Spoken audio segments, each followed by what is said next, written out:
السلام علیکم ناظرین، میں ہوں آپ کا میزبان نور اللہ نور اور استقبال ہے آپ کا بصیرت آن لائن کے خاص پروگرام خبر در خبر میں۔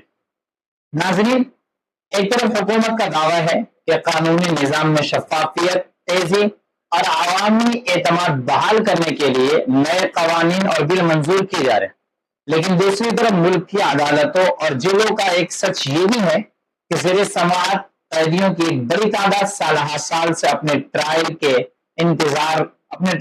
شروع ہونے کا انتظار کر رہی ہے۔ آج سے 6 سال قبل شہریت ترمیمی قانون CAA اور NRC کے خلاف ملک گیر احتجاج کے دوران 2 نوجوان چہرے میڈیا کی سرخیوں میں آئے، عمر خالد اور شرجیل امام۔ 2020 کے دہلی فسادات کے بعد دہلی پولیس نے ان دونوں کو سازش رچنے اور امن عامہ کو شدید نقصان پہنچانے کے الزام میں دہشت گردی مخالفت سخت قانون UAPA کے تحت مقدمہ درج کر کے انہیں گرفتار کر لیا۔ اس کیس کا سب سے بڑا آئینی اور انسانی حقوق کا پہلو یہ ہے کہ 6 سال سے زائد کا عرصہ گزر جانے کے بعد اب تک اس کیس کا باقاعدہ ٹرائل شروع نہیں ہو سکا ہے۔ ہندوستانی آئین کی دفعہ 21 ہر شہری کو جلد اور منصفانہ سماعت کا حق دیتی ہے۔ سپریم کورٹ کئی مواقع پر یہ تاریخی فیصلہ دے چکی ہے کہ ضمانت ایک عام قاعدہ ہے اور جیل ایک استثنا ہے۔ انسانی حقوق کے فعال کارکنان اور دفاعی وکلاء کا موقف ہے کہ اگر کسی شخص پر سنگین الزامات بھی ہو تو بھی اسے اپنی بے گناہی ثابت کرنے کا ہر بر وقت موقع ملنا چاہیے۔ بغیر ٹرائل کے سالہ سال تک قید رکھنا عملاً بغیر جرم ثابت ہوئے سزا دینے کے مترادف ہے۔ دفاعی ٹیم کا یہ بھی کہنا ہے کہ کیس میں پیش کی گئی چارج شیٹ ہزاروں صفحات پر مشتمل ہے، لیکن اس میں کوئی ایسا بلا واسطہ ثبوت موجود نہیں ہے جو تشدد سازش میں ان کا براہ راست تعلق ثابت کر سکے۔ دوسری جانب پروسیکیوشن اور دہلی پولیس کا موقف بالکل مختلف ہے۔ پولیس کے مطابق 2020 کے فسادات کوئی ناگہانی واقعات نہیں تھے، بلکہ گہری اور منصوبہ بند سازش کا نتیجہ تھا۔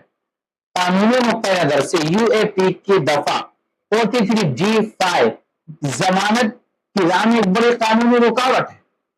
اس دفعہ کے تحت اگر عدالت کو پہلی نظر میں یہ لگتا ہے کہ الزامات سچے ہو سکتے ہیں تو ضمانت دینا انتہائی مشکل ہو جاتا ہے۔ عدالتوں میں تاخیر کی ایک بڑی وجہ یہ بھی بیان کی جاتی ہے کہ ملزمان کی تعداد زیادہ ہے، الیکٹرانک اور ڈیجیٹل ثبوتوں کا انبار ہے، لہذا قانونی عمل اپنے پیچیدہ مراحل سے گزر رہا ہے۔ ان تمام تر پیچیدگی کے بیچ متاثرہ خاندانوں کی امید آئین کی عدالتوں پر ٹکی ہے۔ عالم عمر خالد کی کتاب کی تقریبی رونمائی کے دوران جب ان کی والدہ سے پوچھا گیا کہ ان کے بیٹے کی رہائی حکومت کی تبدیلی سے مشروط ہے تو ان نہایت صبر اور اعتماد سے جواب دیا کہ ایسا نہیں ہے، ان کی رہائی کسی حکومت کے جانے سے مشروط نہیں ہے۔ مجھے یقین ہے کہ کوئی نہ کوئی جج انصاف اور سچائی کے حق میں فیصلہ ضرور کرے گا۔ تاہم ان کا یہ سوال بھی وجہ ہے کہ 6 سال کا طویل عرصہ گزرنے کے باوجود ٹرائل کا آغاز نہ ہونا نظام کی سستی یا نیت پر سوال نشان کھڑا کرتا ہے۔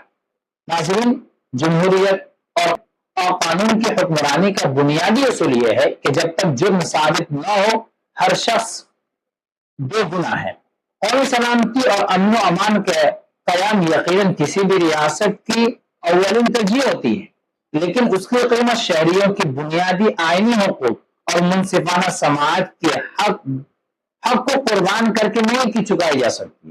اگر سخت قوانین کا استعمال بغیر ٹرائل کے طویل قید کا ذریعہ بن جائے اور یہ انصاف کی بنیادی تصور کو کمزور کرنا ہے، ضرورت اس بات کی ہے کہ عدلیہ اس معاملے میں فوری مداخلت کرے تاکہ یا تو کیس کی روزانہ کی بنیاد پر سماعت کر کے سچ سامنے لایا جا سکے یا پھر انہیں پاس رکھتے ہوئے ضمانت کا حق دیا جائے، کیونکہ انصاف میں بے جا تاخیر خود انصاف کا قتل ہے۔